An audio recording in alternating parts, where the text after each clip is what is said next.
Astronafrica. Raphael, welcome. How are you? Very well, man. Yeah. Thank you. Thanks for coming on. Thanks for having me. Yeah. It's been ages. I've been wanting to do this, and chat with you and finally connect the dots. We've kind of known of each other for so long, and we got connected recently. When was it?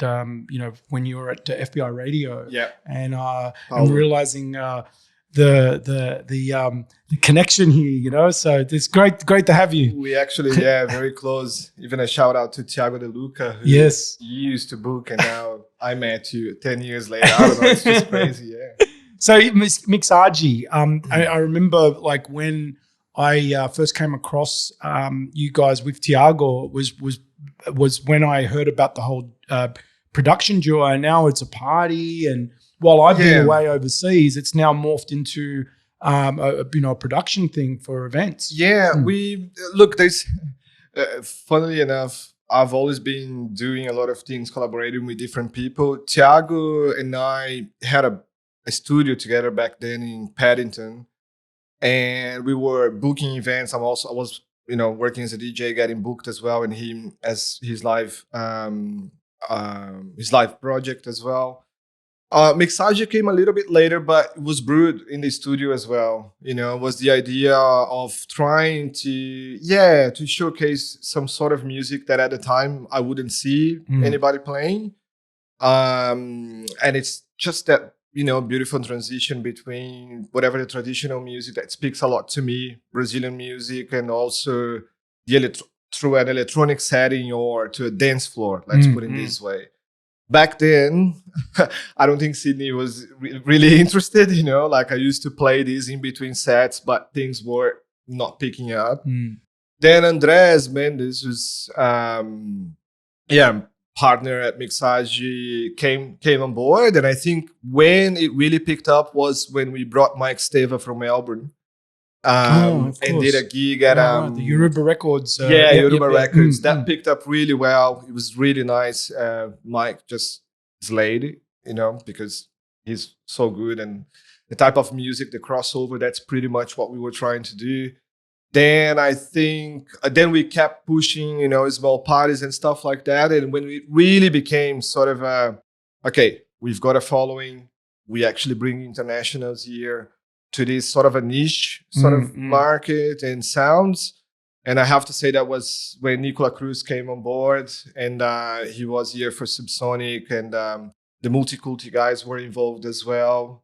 And we just did the Sydney leg for Nicola Cruz, and we had 600 people at Portugal Madeira Club. Yeah. And from there on, we just had a really nice momentum. All our parties would pretty much, I don't say sold out for the money thing, but the best vibes. Yeah. And we were born during the lockout laws here in Sydney. When everybody was kind of and it was horrible because we didn't understand, and the whole whatever they were trying to do, they kind of just destroyed pretty much the night scene. The scene, the arts and culture. Like I like to think about these as arts and culture, not only music, club, and the surface of things. But then back then we were like, okay, we cannot go to a club. What can we do? And I was very connected to what was happening in São Paulo, and the whole idea of occupying spaces that are not very usual or friendly to a certain extent to an event. And we started doing this. So we went to Portugal Madeira Club. We did a party in a storage in the middle of the city as well. Only local artists, and everything was. We always think from the scratch and try to put on an experience, I guess. So it's about the music. Of course, obviously, it's about the artists, but most of all for us, it's about the community, the people that come through. Yeah. I wanted to touch on how it was like to, bring this concept during that period of Sydney's nightlife where we were stifled from, culture and music, and like, what was it like back then to be able and to weather through that and be able to bring something to life? Yeah. Obviously is testament to what you guys are capable of doing. Yeah, look, we I guess we never really had a major challenge. Oh, how can we do? We never really thought like this. We love music. We play all sorts of music. Back then, I was playing at Afro Brazilian already, and we were doing monthly gigs at Play Bar, which was amazing. Also, we were just like not affected so much by the lockout laws because Play Bar would close at midnight, right? So it was that type of party. But then I was working at East Side Radio, presenting a show for 11 years every Tuesday. So I have to say that this was, I was planting the seed every Tuesday from 9 to 11, you know, when I thought nobody was listening to this. Do you know that I was actually playing before you back then? Really? Yeah, I was with the Groove Scooter show. So this right. Oh, so this is there is so much stuff here going on like between us, like, and we never officially crossed paths until recently. Man, that's amazing. I cannot believe this. But I have to say that East Side kind of gave me the platform to push this music. And funnily enough, I would receive a message every now and then. Oh, what's this type of music? Oh, it's down tempo, this, blah, blah, blah. And like, I hate to label it, but for me, the reason why I connected to this type of music so much was that Brazilian music for me was everything. I kind of was introduced to electronic music in Sydney. I've been here for nearly 19 years. Wow. And before then I came very green.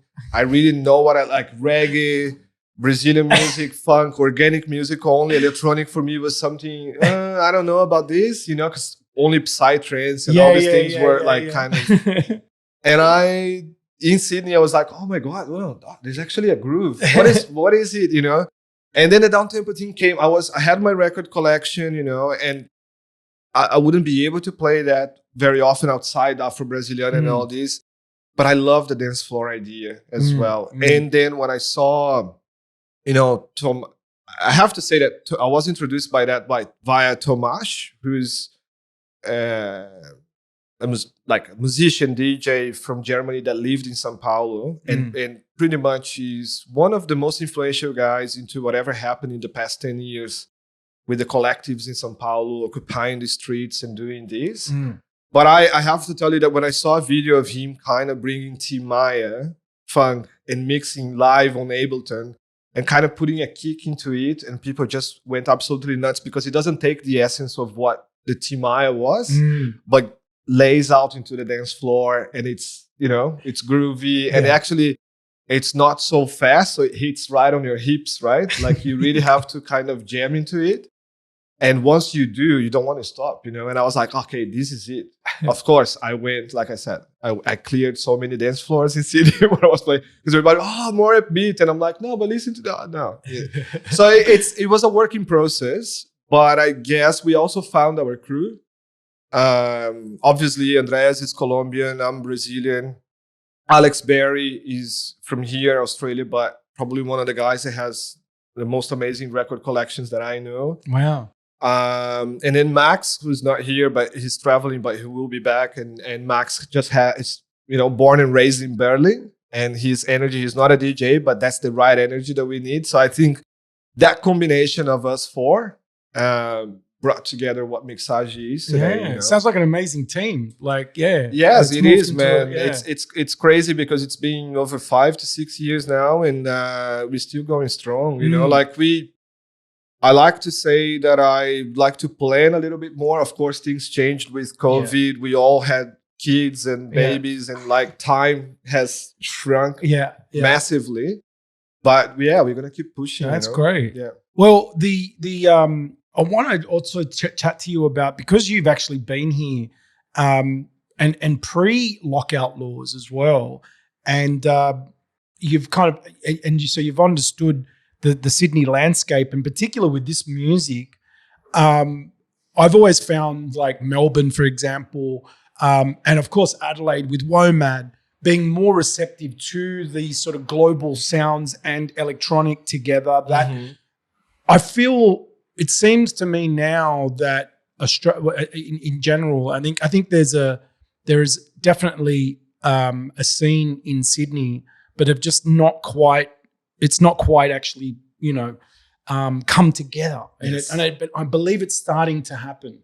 and I wanted to hear your thoughts on that and what you think would be a good solution to helping build this even more, because there are all these, we were just talking about it, all these amazing acts that come through Australia, but they don't come to Sydney. Please share your thoughts on that. Look, I mean, I don't have a solution for this. I would say,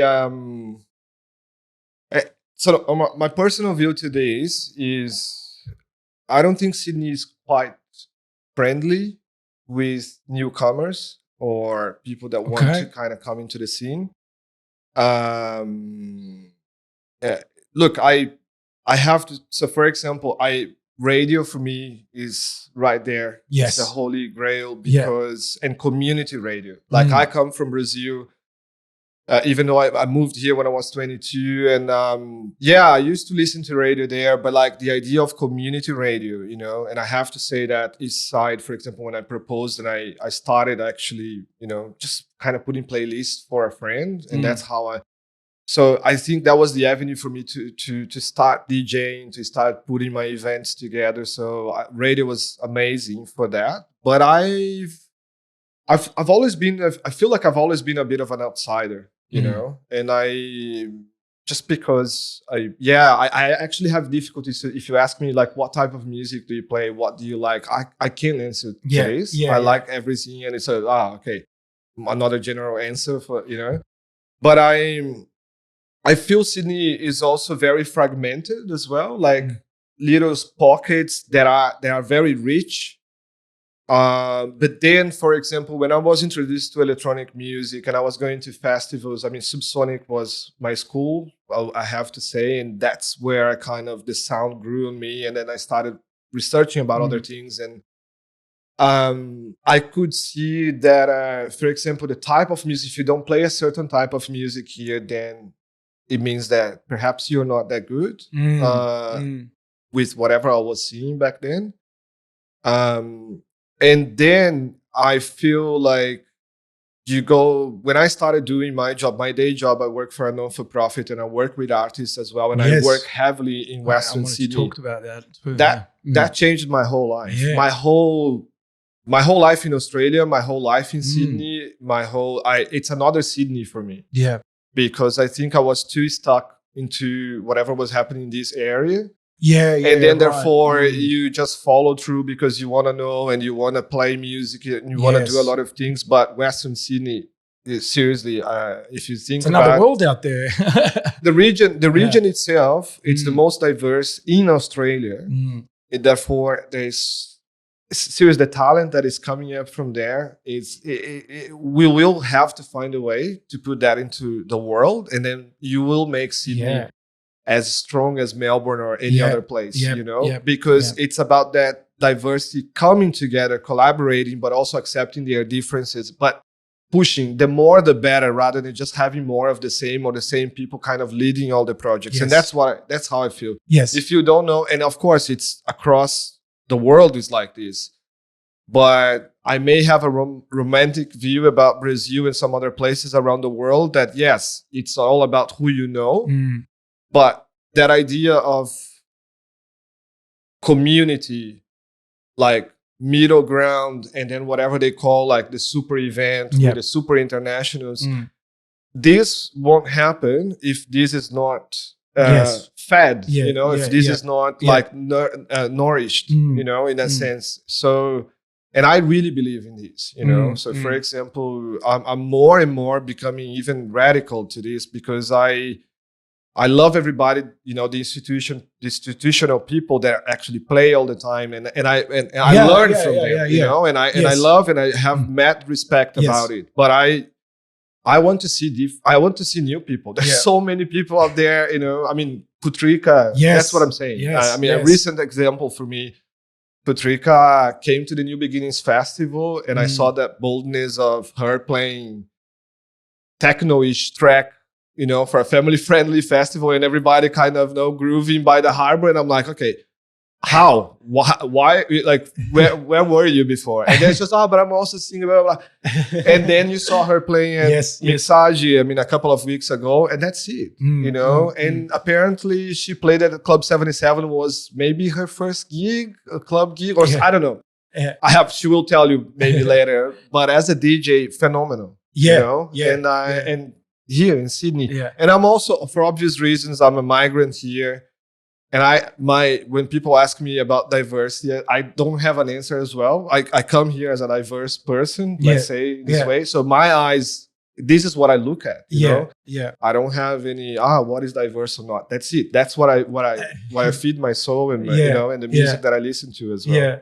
No, look, there is like even with the you mentioned about the sort of staple festivals that exist, and then when you do attend them, you hear DJs doing their thing, and then you hear those sounds. But people, there's not that it has to be pigeonholed that you go to a certain party, but I think now there's room for it. I'm beginning to see there's this younger generation as well. Right? There's this younger generation that's in their 20s and 30s that are emerging, that are pushing sort of club stuff from the Swanery, from the Arab countries, from from South America. There's all these sort of emerging sounds, and even now even in Sydney, there's that whole Southeast Asian crew that's like really popping off too now. Big shout out to Deepa and everybody. Yeah. I mean, those guys are doing amazing. I think that there is a pocket, like the people want to come out and hear this cross pollination of the world sounds and electronic music, and people are more open to it. And I think this is a good time. I believe that from 10 years, these last 10 years, that while Sydney's been asleep, you can say, there is also the challenge of these younger kids who haven't had experience in clubland. Yeah. Like this is the first time. Yeah. And those kids are also part of this new community, so they're eager and they want, and there's people at our age that want to hear this stuff too. Absolutely. Tell me about your thoughts on all that. Look, for me, like I said, I think this is my staple food. Like I said, I work for a non-for-profit. I work with artists that are so-called diverse, but have been born and raised here, or sometimes have been living as long as I do here. Yeah. And one thing that I like to say, because I have difficulties understanding this, like, diversity, in a sense, is an asset. This country is being built on this as well. I mean, first with First Nation people, a long time before us and before everything, and diversity is right there. And then, migrants and everybody else that came through. Now, I think there's like you said, the young generations now are taking pride of who they are, and I feel. And also their background or background of their parents or whoever that will be. But it's important to look at this. I see Australia as much as Brazil. We are a diaspora. So if you think about Brazil as the country outside the African continent that has the majority is black. We are 56%, right? Yeah. And but it's a diaspora. It's not the same as a country in Africa. When you have the motherland, you understand where you come from. Yeah. And so a lot of things get lost when you migrate. And then, for example, I see whatever the South Asian crew is doing, and I've forgotten the name of their party now, but it's amazing as well. But Deepa and all the guys, they are putting an imprint that it's basically who they are here. They are not trying to be anything in India, or it's made here in Sydney. And therefore there is this richness of all the influences that they have. And I'm all about it. For me, that's why Mixagi comes on board with this.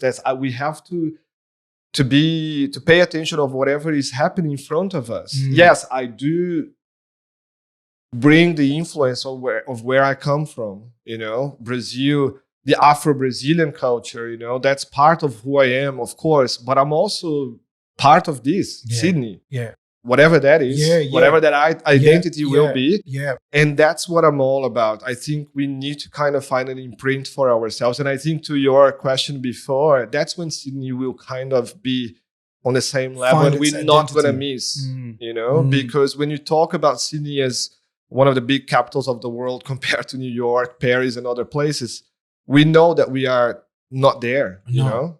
And there are a lot of difficulties here. I mean, geographically speaking, when those artists come, gets quite expensive. Yeah. But also, I think we just had an example in between lockdowns during COVID, the locals vibrate the city. I mean, we have pockets with really good talent. And sometimes, I'm not saying that I don't want the international, but the international comes as a complement. But you cannot do. I think that dynamic that usually is made here. It's like, the locals. They sustain the whole year, but then when the internationals arrive from September down to April, forget about the locals. They put everybody back to back to do one. You know what I mean? Yeah. I think that dynamic. Do you think that that's changed the boat a little bit? I mean, you're saying that from the. I think there's a bit of a silver lining from COVID when it comes to that, because now people are a bit more familiar.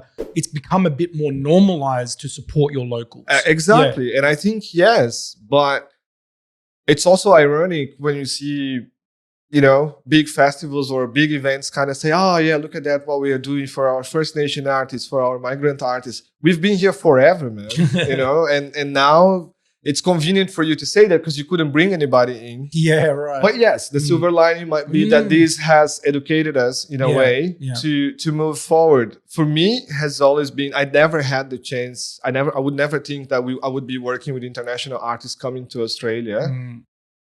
Maybe 5 years ago, before Mixagi, I was like, I don't even know how to start. You know what I mean? And then things have changed, but I think we implement that change as well. And to your point as well, in terms of who we are, I mean, you and I still feel an outsider. I still feel like I have a lot of things to learn. Yeah. And I try to observe whatever is happening around me. Yeah. But I also try to put that in practice, you know? I mean, as much as I can. Good place to be though, right? As much as I can, yeah. Yeah, keep learning, man. Like, I want to know about you're bringing your old brand to Curious Creatures. Yeah. Tell me a bit about that. Like, where are you at with that? Look, this is Curious Creatures was the studio. So basically, when Thiago, the Luke, and I had a studio in Paddington, we basically got that space for us to study, to collaborate, do whatever. Yep.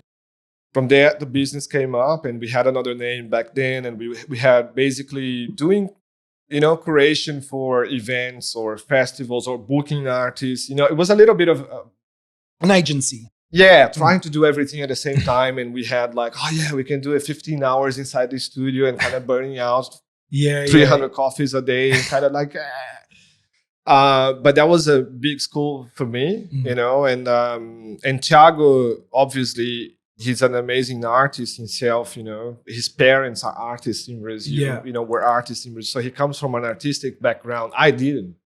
Everything that I do it because I'm very willing and at the same time like hard-headed at times, you know, like I wanted to do something with music. That was the thing. And then it kind of went to sleep because it wasn't very sustainable for us. That's when I had to kind of do a lot of transitions into jobs until I got my full-time job finally. And now we're revisiting this, and it's between Thiago, myself, and Andrés Mendes, who's also part of Mixagi, and we're trying to kind of bring the brand together, which is Curious Creatures, which is an agency that will be doing production. We will be doing booking of artists that we like as well. So throughout these years, I also established a relationship with different artists from different art forms, and I feel, as an asset, there is a struggle. For example, a lot of those artists are independent and they have to look through many things, and sometimes they lack time and energy for their artistry. So my idea is to come and help them with this boring side, try to find booking gigs, you know, and I'm not gonna lie to you, it's not like book the most amazing gigs always. Sometimes you have to do the corporate or whatever thing for the money to come. So then they will have time to the things that they want to do. Yes, to do the things that they want to do. It's a process. I don't if that's the best way, I don't know. How will Mixagi be it separate, or is it Mixagi because that's its own production company, right? So Mixagi is a collective. Let's put it this way. It's a collective. It's and a party. 4 guys that want, and it's a party, right? You know, so we don't have huge expectations of what we'll do. We just want to bring. We always, you know, keeping an eye and establishing relationships with artists that we like. And it's very ad hoc. Like sometimes you send messages on Instagram, hey, we do this, why don't you come? But, you know, like things like this. But for obvious reasons, we've done that for 5 years. So we had Nicodemus, we had the whole crew of what we call the Wood Hop vibe, you know, which is, you know, DJs that probably Nicodemus also, you know, El Burro, Barrio Lindo. El Burro, no, but Barrio Lindo was here, and then Timboletti, all those internationals, but they are very niche, underground still. Yes. And now moving forward, but we also, that's what we did. We fed the locals as well. We have a big crew, for example, that when we put a camp out that Nicodemus was part of, we had music nonstop for the whole weekend, and most of them are our friends, you know, people that would be bedroom producers, you know, and we put a platform for them there, and therefore they kept going, and you know, that's how you brew things, you know. But in an essence, that's it. And Curious Creatures, what we are trying to do now, it's basically to have a process. It will be a business. And we want to work with that seriously. So there will be a curation part, a production part, and booking of events. Then Mixage comes to me, to my mind, will come as the event that we like to showcase the way we love. It's not about branding. It's about showing everything. It's like when you come, you see the vibes, and that's it. You have to come to experience it. Yes. I call it our Christmas in November, because it's always in November, and it is when the community comes together, you know. And some people haven't seen, for this one, for example, 3 years we've been in standby for obvious reasons. It was a great event. I loved it, and that's it. We even got emotional, James. You know? Like people, like we get emotional because I think everyone did. It was. Like, well, I tell you, I through your set. And I was completely sober, and you took me there, man. Like, I literally was like in a trance. I really felt, I let myself go, and I really needed that dance, and I just happened to like get your vibe, and I sat with you for like an hour, lost in this. Like, it was so good. I loved it. No, that's for me. That's why I keep playing. For you know, for comments such as this, that for me that's enough. You know, I don't need more than that. No, thank you so much. Tell me about the festival that you've been working with them for a long time. The annual festival that you do. Yeah, so it's something. Say the name again. New Beginnings Festival. New Beginnings. That's it. New Beginnings. And so I worked for a non-for-profit called Settlement Services International. We basically support refugees settling in Australia. And within it's a big organization, and we have the community engagement team, and then we have the arts and culture program, which is, I mean, I'm biased to say this, but it's quite unique in the way we do. We basically work with all art forms, and we have, you know, clients, referrals, people that are settling in Australia, but they were artists back home. And we create, so there's a few pillars, 4 pillars actually: advocacy, then there's public events and festivals that I'm part of, and then there's the project coordinator that runs the creative pathways, which is basically one-on-one with artists, finding opportunities. You know how it is. If you're a migrant, it's different, but like refugees, it's completely different, because when they come down here, they are displaced. So it's an opportunity for them not to quit their careers, you know? So we try to find those avenues. And then I'm a producer, arts and culture, basically working with public facing events, right? And I have three projects in my portfolio. They are big and run throughout the year, but so the festival is one of them, the New Beginnings Festival, which is the flagship event. It's an initiative from SSI to kind of showcase what time talents. What time of the year is that? When was every November, but things have changed since COVID. It was earlier this year. There was one. So that's the interesting thing is that we came out of COVID and we had to do that in March due to COVID, the lockdowns and COVID, literally. So we had the. So that was meant to be from last November, pushed to March. Yes, right. And we did that in March, and then basically we got in at Sydney Festival as well. Right. This year. For the one that was meant to happen now in November has been pushed into Sydney Festival. No, basically we didn't have any festival to happen because we have done one in March and we don't have the capacity to run a festival back to back like this. Okay. Due to the size and know people and all this. So, but we couldn't miss the opportunity to be, for us, for an arts and culture program to be part of Sydney Festival is a huge milestone for us. It's a huge opportunity to showcase the artists, because if you think about, a lot of people talk about diverse artists and all these, and of course we have diverse people born in Australia, but when you talk about refugees, they're not even on the table. You know? So it is a great opportunity for us to showcase, to have this opportunity to showcase those artists, to also work with businesses from that, led by refugees as well, through the markets and food stalls, for example. We have workshops. So this festival was created in order to showcase this to the general public. And to change the narrative of what people think about refugees. Why are they here, or not having the understanding. So arts and culture is an amazing tool to start conversations. That are sometimes really hard to have. In different situations. So the festival itself is like this. I've been in this company since 2018.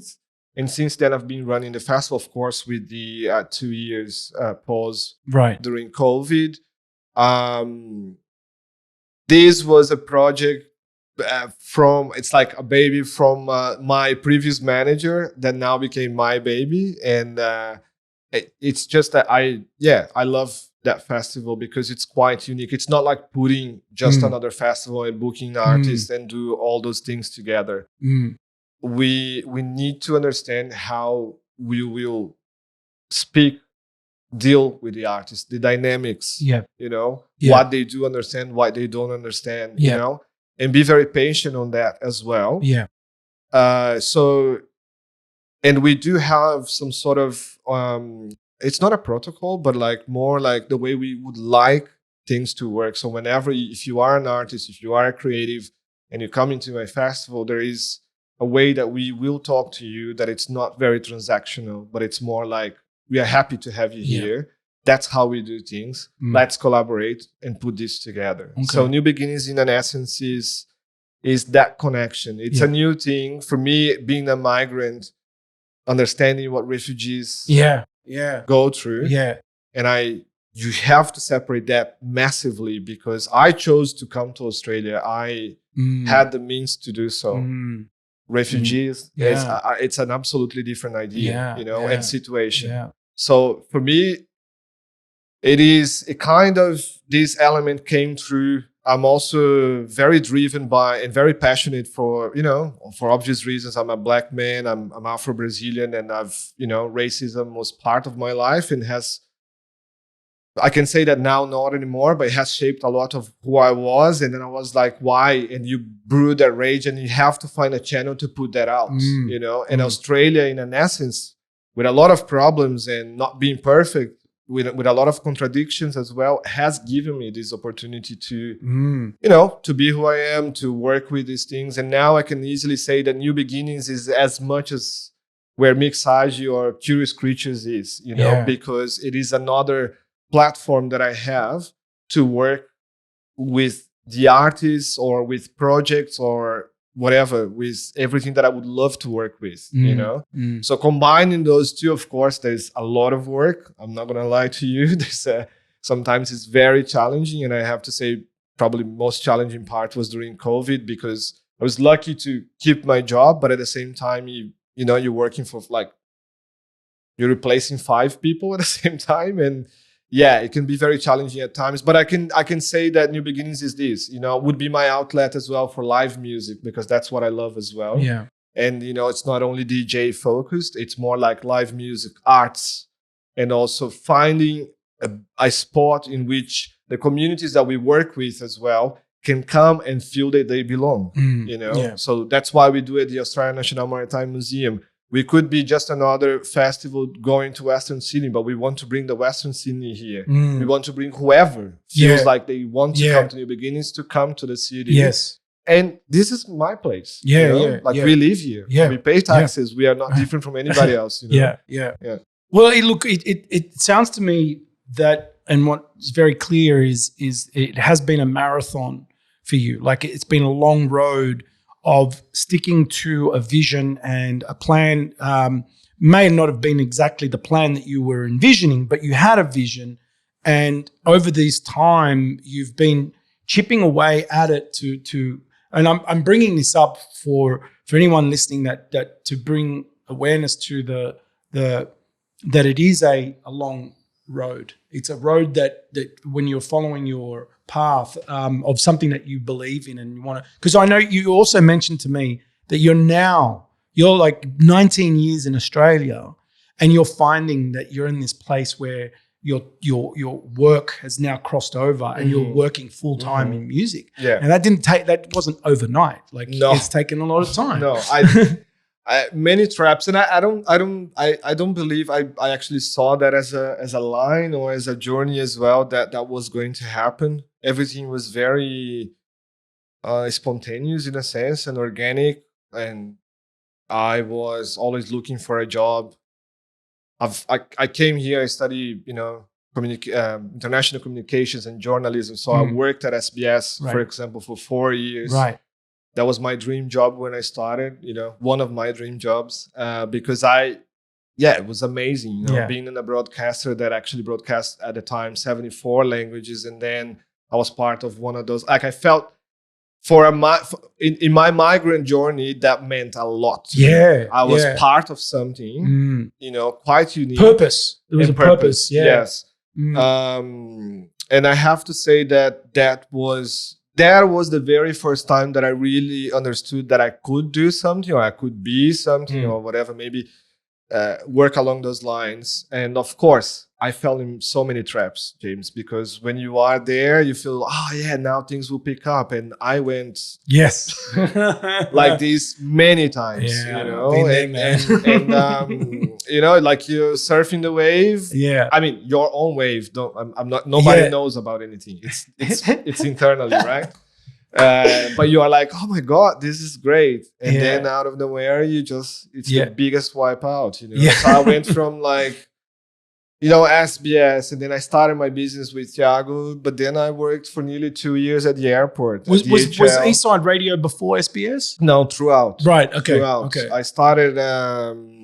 so you're doing radio for SBS? 2000, I was doing. Okay, yes, amazing. Yeah, I was really working at the Portuguese radio with, shout out to Beatriz, who was my EP back then. Yeah, we had a great show. The heydays, we were like 5 and doing 4 shows a week. I was mainly responsible for the cultural side, entertainment, and also, of course, doing, presenting shows as well and things like that. But at the same time, it was a big school for me, another big school.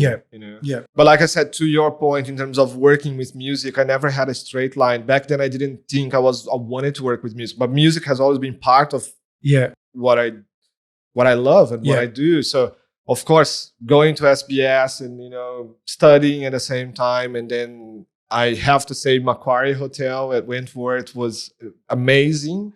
Meeting artists, the local artists, the local musicians, That's the time I also met Thiago and Sandro back then. That was his percussionist as well. And these guys have introduced me to a whole bunch of musicians here in the nightlife in Sydney. Great. And that was a great moment for me as well. But always as a punter and as a music enthusiast rather than participating. Until I started kind of put my hands into a little bit.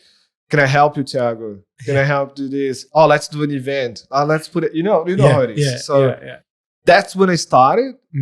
Again, you get to a point where you surf in the wave and blah, blah, blah. And then like everything falls down and you kind of go like, what am I doing? You know?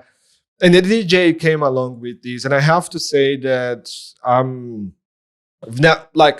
my connection with music is through my father who had records. And those records came to me. But at the same time, I wanted to play acoustic guitar when I was 16 and he didn't give me one because he thought I was going to go to the wrong side. And then you have all those things together, you know, and I wanted to work with these. And funnily enough, I have conversations with my dad, who's now very proud of what I do, you know, especially on the other side of the world. But like, yeah, it's not a straight line. Nobody is going to tell you, oh yeah, work with music. It's amazing. No, we know it's hard. So it's a passion. But I guess all these ups and downs have taught me a lot. Resilience, I would say. But I'm not romantic. I've been romantic. I've been on the dark side many times, but I think that's part of me as well. And that's part of the journey, isn't it? Like we do go through those fantasies, and which is not a bad thing because it's part of the whole. It's part of the vision. Yeah. And we want to create something, but it's also kind of learning about what that things can. It's almost like that balance of you know, not being too attached to the outcome, you know. Yes, which is hard to do. But having the vision, you know, it's a constant dance. Look, I thank you so much for today. This was awesome, and I'm looking forward to what's ahead now, and I know you've got some stuff happening at Sydney Festival. Is that the next Mixagi stuff? So yeah, I have the New Beginnings Festival, part of Sydney Festival on the 28th of January. Amazing. Do come, whoever listens to this and see this, do come. It's from 3 p.m. to 10 p.m. And you've got some amazing artists. I've got amazing artists, but I cannot say that now because it's gonna. Sorry, this next week we're gonna put the program out, and I have some artists that are still embargoed. You know, but you will see. All right, trust me, probably one of the best lineups we've had in those 5 years that I've been there. And look for us, Mixagi, and I'm all about collaborating with people, and I have like my institutional and guys that I really follow, examples of people like Mike Who, Planet Trip Records. Shout out to Planet Trip. You know, the guys from Bare Necessities, you know, it's Clue. All Clue and everything, everybody. I really appreciate what they do. Yeah. And not only them, you know, many other artists. I see you and I feed from you as well. So hopefully we can collaborate out there. Thanks for having me, man.